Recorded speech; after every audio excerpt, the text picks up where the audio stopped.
ने भी मुझे देखा ना हो, मेरे बारे में जान संदीप महेश्वरी का एक शो तो मैं कोशिश करता हूँ बिहाइंड द सीन्स रहने का, लेकिन आज की ये अनाउंसमेंट इतनी ज्यादा इंपॉर्टेंट थी कि मुझे लगा मुझे आपकी करनी चाहिए। कि सुनना चाहते हैं हम क्या ये अनाउंसमेंट? पीछे से आवाज नहीं आ रही है मुझे।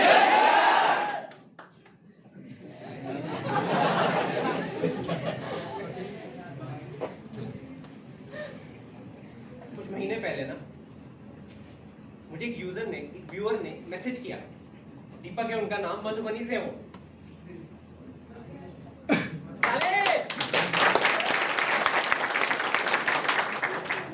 और उन्होंने मुझे कहा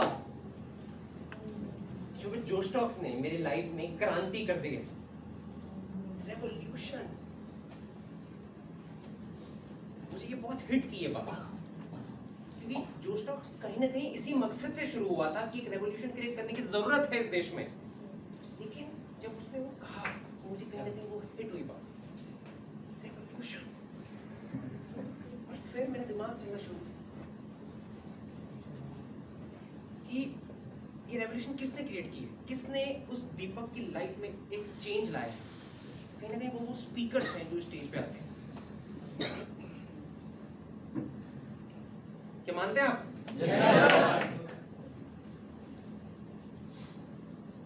और आज मेरे को मेरे हार्ट ट्रेवल कर रहे हैं, क्योंकि मेरे लिए इतना मायने रखता है ये। जैसे उस दिन जब जोश टॉक स्टार्ट हुआ था, उस दिन की जो how much that day means, वही सेम आज भी है। क्योंकि ये जो रेवोल्यूशन है, जो क्रांति क्रिएट करते हैं, उनको क्या बोला जाता है? जो क्रांति करता है वो क्या? मैं नहीं बोल रहा था, दीपक ने फोन करके बोला कि शोभित, जोश टॉक्स क्रांति क्रिएट कर रहा है। जोश टॉक्स का मकसद क्या था? जोश टॉक्स का मकसद ये था कि हम सब में एक काबिलियत है अपनी जिंदगी में कुछ करने की, कुछ बनने की। और जोश टॉक्स का मकसद ये था कि हमें वो काबिलियत बाहर निकालनी है हम सब में से।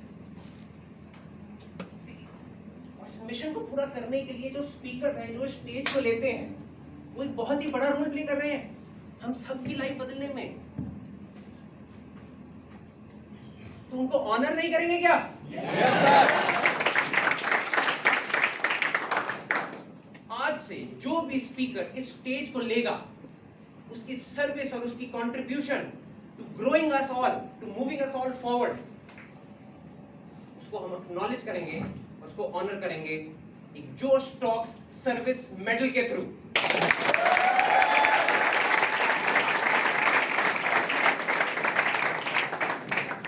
ओके, जैसे सोभित ने बोला कि आज से हर कहानी का सम्मान किया जाएगा, हर कहानी की एक आइडेंटिटी होगी।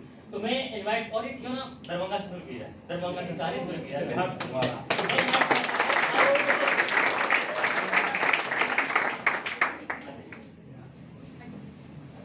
हमारे पहले स्पीकर नीरज के बाद एक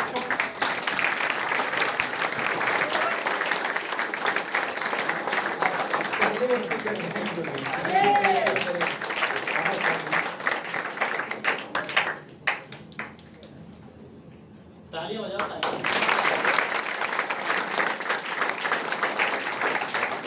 हम जहां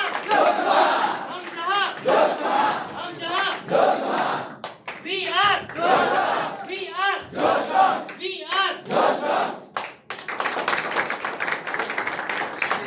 थैंक यू सो मच। अब सर अपनी कहानी और साथ शेयर करेंगे, जैसे नीरज सर ने स्टार्ट करी। क्योंकि अभी समय सीमा की बात है, बहुत लिमिटेड समय सभी के पास। हम कोशिश करेंगे कि जैसे यूट्यूब पर हम जैसे देखते हैं, एक लिमिटेड टाइम में किसी जर्नी को देखते हैं, सीखते हैं इसी तरीके से। Sir good luck. Thank you. के पास ना स्पेशली जिस बैकग्राउंड से हम आते हैं, हमारे पास मेहनत करने के अलावा कुछ नहीं है ना, कोई हार्डकोर स्किल है, या नेताओं की तरह कोई बहुत सॉफ्ट स्किल है कि हम बहुत अच्छा झूठ बोलेंगे। हमारे पास सिर्फ हार्ड वर्क करने के अलावा कुछ नहीं है। और हार्ड वर्क हम किस में करते हैं? सिर्फ पढ़ाई में। अगर हमारी लाइफ में कोई एक चीज़ चेंज लेके आती है, पढ़ाई है।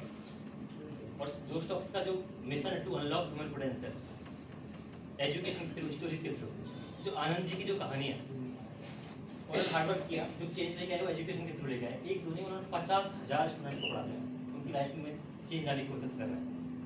तो पूरे तन मन धन से बनाएंगे इसको, ठीक है।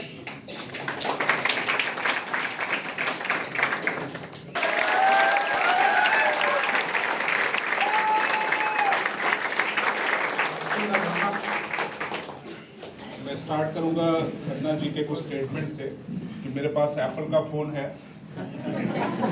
मेरा स्टूडेंट एप्पल कैलिफोर्निया में काम करता था, फिर उसने वहाँ से छोड़ के हार्वर्ड में भी पढ़ाई कर रहा है। तो ये मेरी एक एग्जांपल है मेरे पढ़ाए हुए बच्चे का, जिसने पढ़ाई मेरे से की, फिजिक्स मेरे से पढ़ा, फिर आईटी मुंबई से कंप्यूटर साइंस की पढ़ाई की, फिर वो जाके एप्पल में ज्वाइन किया, कैलिफोर्निया में उसने जॉब किया, फिर वहाँ से छोड़ के अभी वो हार्वर्ड से MBA कर रहा है। तो ऐसे बहुत सारे बच्चों को मैंने पढ़ाया है जो देश विदेश में अच्छा कर रहे हैं, और इसमें मेरे गाइडेंस के साथ साथ उस बच्चे की मेहनत, उनके पेरेंट का आशीर्वाद भी होता है। मुझे लगता है कि आप जिंदगी में 3 जगह बिल्कुल अकेले होते हैं। जब आप एग्जाम हॉल में होते हैं, हाँ या ना? और जो शादीशुदा हैं उनको पता होगा कि जब आप शादी के मंडप पे होते हैं और लड़की का इंतजार करते हो, उस समय आप बिल्कुल अकेले होते हैं। और तीसरा, जब आप यहाँ पे स्टेज पे खड़े होते हैं, इस समय आपके साथ कोई नहीं होता है और घबराहट भी होती है। तो मुझे भी थोड़ी घबराहट हो रही है। ऐसे मैंने सैकड़ों सेमिनार किए हुए हैं, लेकिन उस सेमिनार का अलग मतलब होता है। वहाँ पे हम बच्चों को बताते हैं कि कैसे पढ़ाई करनी चाहिए, आईटी क्या होता है, मेडिकल क्या होता है। यहाँ मुझे अपनी स्टोरी सुनानी है, और वो भी बिल्कुल सही। तो थोड़ी घबराहट भी है, कोशिश करूँगा कि शॉर्ट में आपको पूरी स्टोरी में समझा सकूँ। मैं भागलपुर बिहार का रहने वाला हूँ, वहीं मेरा जन्म हुआ।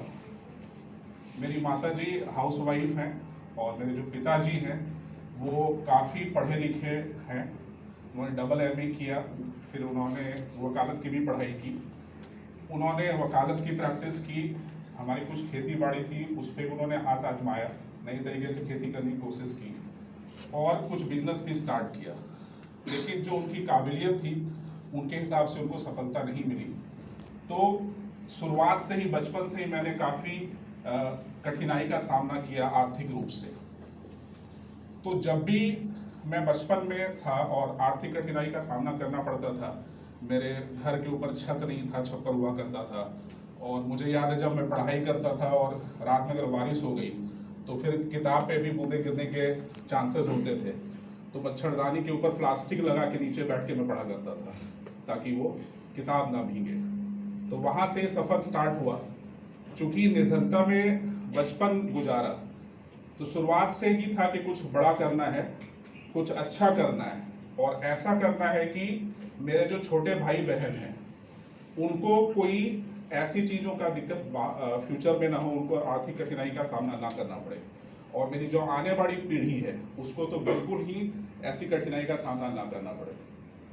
क्या करना था ये तो पता नहीं था, लेकिन ये था कि करना है, बचपन से ही ये सोच रखा था। चूँकि हम लोग एक हम्बल बैकग्राउंड से आते हैं फाइनेंशियली, और लेकिन बिहार में एक चीज़ अच्छी बात यह है कि कितने भी आप गरीब परिवार से हैं, निर्धन परिवार से हैं, माता पिता ये जो चाहते हैं कि बच्चा हमारा पढ़ाई करे। और मेरे फादर में ये सनक ज़्यादा ही थी, वो सबसे प्रायोरिटी हम बच्चों की पढ़ाई पे देते थे। काफ़ी सारे हमारे चाचा हैं, मामा हैं, मना भी करते थे कि तुम ज़मीन बेच बेच के अपने बच्चों को पढ़ा रहे हो, और अगर कभी सफल नहीं हुआ तो वैसे के तो सारे पैसे तुम्हारे वेस्ट हो जाएंगे। आपको भी सुनने को मिलता होगा ऐसा। और कुछ लोग तो ये भी बोलते थे कि अगर कल सफल हो भी गया और तुमने जमीन जायदाद बेच दिया तो कल तुम्हारा साथ देगा इसका क्या भरोसा है, तो उस समय तुम क्या करोगे।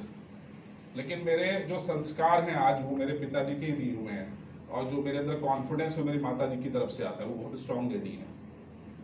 तो उन्होंने पढ़ाई कराई, हमें ज़मीन बेच बेच के पढ़ाई कराई, और जब तक मैंने होश नहीं संभाला तब तक तो ज़मीन बिक रहा था, मुझे पता है। और 10th क्लास मैंने बिहार बोर्ड से, सरकारी स्कूल से किया, और 12th भी मैंने गवर्नमेंट कॉलेज से ही किया। लेकिन 90s के दशक में कॉलेजेस की हालत अच्छी थी, सरकारी स्कूल की हालत अच्छी थी, कॉलेजेस की हालत अच्छी थी, अच्छे शिक्षक हमें पढ़ाने मिलते थे। और मुझे उम्मीद से बेहतर ही पढ़ाई मिली वहाँ पे। और मैं 10th में हाँ कर सकते